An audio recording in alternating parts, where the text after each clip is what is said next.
आज हम आपको हाथ में एक रेखा का प्रभाव बताते हैं, जिसको कि ज़्यादातर लोग कहते हैं सर्प रेखा, सर्प दोष। ये रेखा कहाँ पर आती है और ये रेखा अगर आपके जन्म में है या कर्म में भी आई है, उस रेखा को कैसे पहचाने हम ये देखते हैं।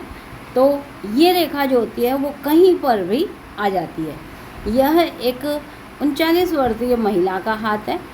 अब इनके दोनों हाथ को अगर हम देखें यहाँ पर, तो मस्तिष्क रेखा को देखेंगे, ये है इनका राइट हैंड, और राइट हैंड में हम जीवन रेखा को देख रहे हैं, क्योंकि राइट हैंड जो है महिला के हाथ में, ये हाथ जन्म का होता है, यानी बाय बर्थ कहाँ पर कोई रेखा आई है, क्या? सर्प रेखा। अब अगर हम हृदय रेखा को देखें तो कहीं नहीं है, इधर कहीं इस तरह की कोई रेखा नहीं दिखाई दे रही। जीवन रेखा हमारी ठीक दिख रही है, लेकिन अगर आप गौर करेंगे तो ये मस्तिष्क रेखा कुछ इस तरह की बन गई। ये रेखा मस्तिष्क रेखा भी हो सकती है, जीवन रेखा भी हो सकती है।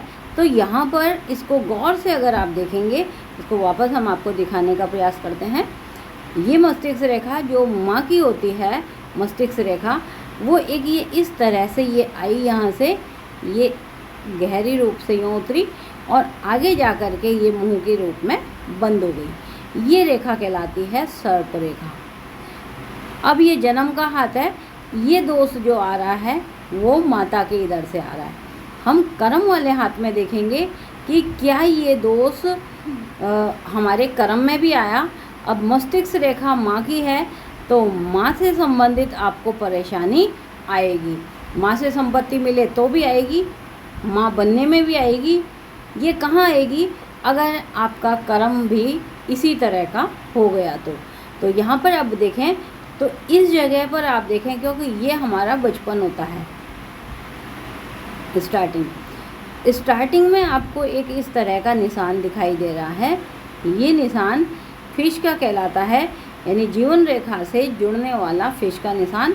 और यहाँ पर आता है केतु का क्षेत्र, और यही स्थान नानी को भी दिखाता है। अब हमने कहा कि मस्तिष्क रेखा पर वो निशान आया है बचपन में, नानी के इधर से कोई संपत्ति माँ को मिले तो वो दोष आपको दिखाई देगा। लेकिन ये तो बचपन तक की बात कह रहा है, क्या बड़े होने पर भी वो दोष आएगा? तो यहाँ अगर देखें आप, तो ये मस्तिष्क रेखा कुछ इस तरह से आ तो रही है, ये हल्की सी आ रही है ना यहाँ पर। अब इस जगह वो पूर्ण रूप से सर्प का मुंह नहीं बन पाया। ये ना यहाँ पर अगर देखें तो ये क्रैक हो गया। ये लाइन भाई बहन की है। यहाँ पर वो कहीं ना कहीं बोल रहा है केवल हमको बाल्य अवस्था तक इस तरह का परेशानी रहेगी, जैसे कोई हेल्थ इशू हो गया, लेकिन बाद में हमको माता बनने में परेशानी नहीं आएगी, क्योंकि माँ से संपत्ति आपको नहीं मिल रही है। जबकि इसमें कहा देखिएगा, ये यहाँ से लेके यहाँ तक ये गोल्डन पीरियड है।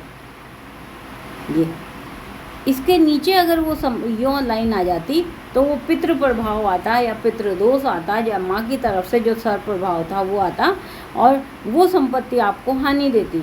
यहाँ पर केवल बाल्यावस्था तक आई, उसके बाद वहाँ पर वो नहीं आई। लेकिन फिर भी अगर हम बात करें तो वो हाथ इनके पति का भी हो जाता है। अब वो रेखा पति की माता कहलाती है। पति की माता से कहीं ना कहीं इनकी तनातनी रही और ये परिवार से अलग हो गए। जब हमने इनको कहा तब आप परिवार से अलग हो गए तो आप संपत्ति नहीं लेना, अन्यथा वो दोष आएगा।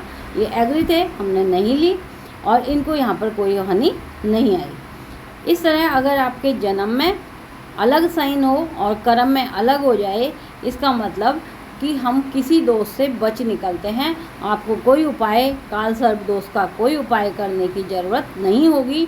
अगर कुंडली में आपको दिखाई दे रहा है काल सर्प है, लेकिन उसके बाद भी कोई ग्रहों से वो टल रहा है या कट रहा है, तो उस स्थिति में किसी भी प्रकार की कोई पूजा पाठ करने की भी ज़रूरत नहीं है, या ग्रहों की शांति कराने की ज़रूरत नहीं है। जो आप आजकल कहते हैं काल सर्प में ये दोष है, वो दोष है, हाथ से स्पष्ट देख लें कि वो दोष हमें प्रभावित कर रहा है या नहीं।